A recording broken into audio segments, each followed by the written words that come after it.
Bahujan Samaj party Morena के वरिष्ठ नेता रमेश गर्ग ने आज अपने निवास पर आयोजित पत्रकार वार्ता में बीते दिनों स्थायी दुकानदारों और हाट ठेला वालों के मध्य हुए विवाद पर अपने विचारों से सम्मानीय पत्रकारों को अवगत कराया। उनका कहना था कि मुरैना के चुने हुए जनप्रतिनिधि पुराने कलेक्टर को हॉकर्स जोन में तब्दील करवाए जाने का प्रयास करें और इसमें दुकानें बनवाकर हाट ठेला वालों को आवंटित किया जाए। साथ ही सुलभ शौचालय पार्किंग व्यवस्था भी इसमें की जाए, क्योंकि ये जगह मुख्य बाजार के निकट है। आम व्यक्ति को यहाँ पे पहुंचना भी सुलभ होगा। साथ ही स्थायी दुकानदारों को हाट ठेला वालों से भी राहत मिलेगी। रमेश गर्ग ने पत्रकारों से बात करते हुए कहा कि बाजार के हाट ठेले वाले व व्यापारियों की समस्या का जिला प्रशासन को शीघ्र समाधान करना चाहिए। ये मेन बाजार होते थे, इसी में जो है सारा मतलब व्यापार का संचालन होता था। उसके बाद में मुरैना को जो है चंबल कमिश्नरी घोषित किया गया, वो भी 80-90 के बीच का ही दशक था। उसके बाद उस वक्त जब चंबल कमिश्नरी घोषित किया तब जाकर के ये चंबल कॉलोनी बनी। चंबल आयकट के जो है जो काम करने वाले लोग थे उनके रहने के लिए चंबल कॉलोनी बसी। तो बेरियल तक थोड़ा सा बसावट की कहानी शुरू हुई।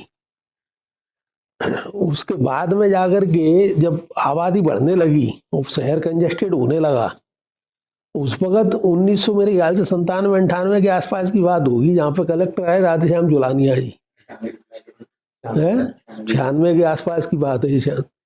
उन्होंने आकर के पहली बार हिम्मत करी और उन्होंने अपने पुराने बस स्टैंड को बैरियर मेला ग्राउंड में शिफ्ट किया, स्टेडियम बनाया। तो उसकी वजह से थोड़ा सा मुरैना फिर बस स्टैंड से आगे फैलना शुरू हुआ। अब इस बात को भी करीब 25 साल हो गए।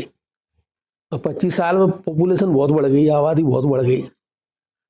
अब बहुत सालों से, मेरे ख्याल से तो 15-20 साल से ये चल रहा है कि ये यहाँ पहले थोड़े हाथ ठेले वाले लगना शुरू हुए बाजार में, धीरे धीरे बढ़ते चले गए।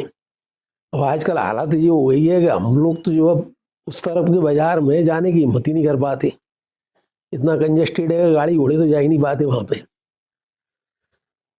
तो इसके बारे में कभी भी जो है प्रशासन ने उतनी गंभीरता से इस मैटर को लिया नहीं। आए दिन इसमें झगड़े होते रहते हैं, हर साल 2 साल बाद ये झगड़े आपस में होते रहते हैं। कुछ समय के लिए उनको इधर उधर शिफ्ट करने की कोशिश करते हैं और फिर दोबारा से तो वहीं की वहीं समस्या पहुंच जाती है। अब समस्या उन ठेले वालों के सामने भी है। अब उनका जो है रोजगार वहीं से चलता है, उनका घर का खाने का खर्चा, घर गृहस्थी का खर्चा वहीं से चलता है। उनको इधर उधर कहीं अपन दूर ले जाके स्थापित करने की कोशिश भी करते हैं, तो चूंकि उनका वो तो बहुत सारे लोग तो ऐसे हैं जिनको रोज कमाना है, रोज खाना है, वहाँ उनके वो चलते नहीं है, उनके दुकानें जो है तो उनको लौट फिर के फिर वापस वहीं आना पड़ता है।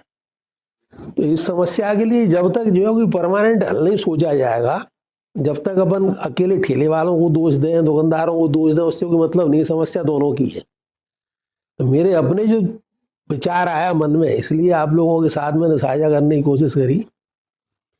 हमारा जो पुराना कलेक्ट्रेट है, कलेक्टर ऑफिस शिफ्ट हो गया, एसपी ऑफिस शिफ्ट हो गया, ज्यादातर ऑफिस वहां से शिफ्ट हो गए, करीब करीब खाली है।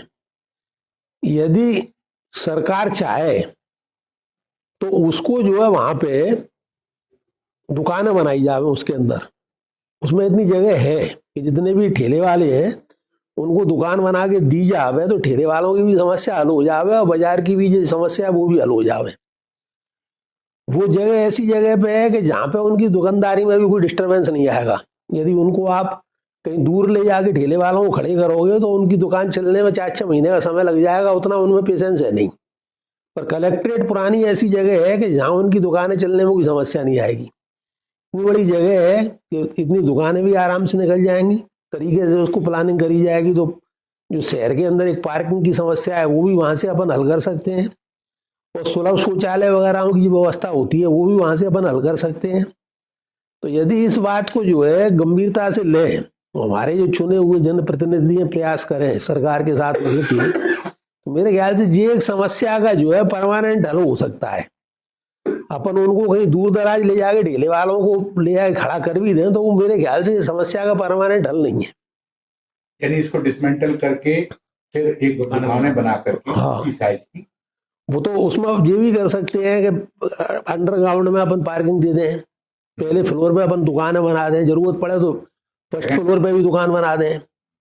तो उससे अपनी ये पूरी समस्या हल हो सकती है। और भाई अपने अच्छे से सुलभ शौचालय बना दें तो शहर के अंदर जो भी समस्या आएगी, लोग वहाँ कहते हैं कि जो बाजार में जो आते हैं लोग ग्राहक वगैरह, उनके लिए कहीं शौचालय की व्यवस्था ही नहीं है, हाँ, है ही नहीं वहाँ।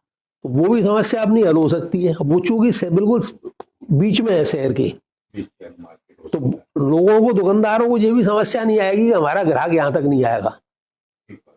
तो ये मेरे दिमाग में एक मतलब बात आई, तो मैंने कहा आप लोगों के सामने मैं शेयर करूं।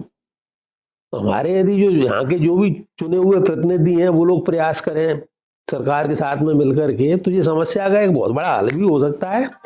और मुरैना की जो एक जो मतलब शहर की जो सौंदर्यता में जो दिक्कत आती है, उसमें भी जो है सुधार हो सकता है, उसमें भी चार चांद लग सकते हैं। कार्यालय है, तहसील मुख्यालय है, सीएसपी कार्यालय है, देखो और बेला थाना थाना भी है।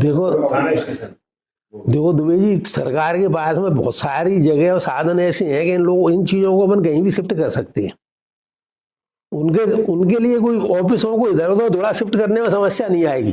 तो नई ऑफिस बनी गई, रोड बनी गई। तो ये क्या है कि इससे पहले तो ये देखना पड़ेगा कि जगह जो कलेक्ट्रेट की है वो किसकी आधिपत्य में। पहली तो अभी बीच में एक जब ये ऐसी कुछ चर्चा चली थी कि शॉपिंग मॉल बनेगा, ये बनेगा, तब ये चर्चा उठी थी कि ये गिरवरलाल प्यारीलाल की जगह है, समझ रहे आप?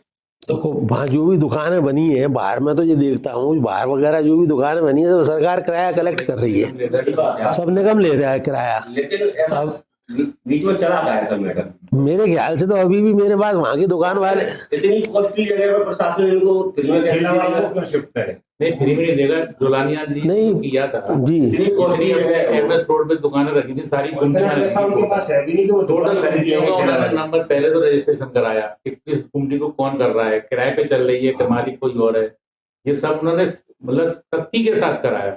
मालिक जैसे अगर 4 साल से ज्यादा किसी ने किराए पे ले ली कुंडी, तो उसको मालिक को हटा दिया उन्होंने। फिर दुकानें बनाई तो 45,000 रुपए में उन्होंने एक दुकान उनको सबको दी।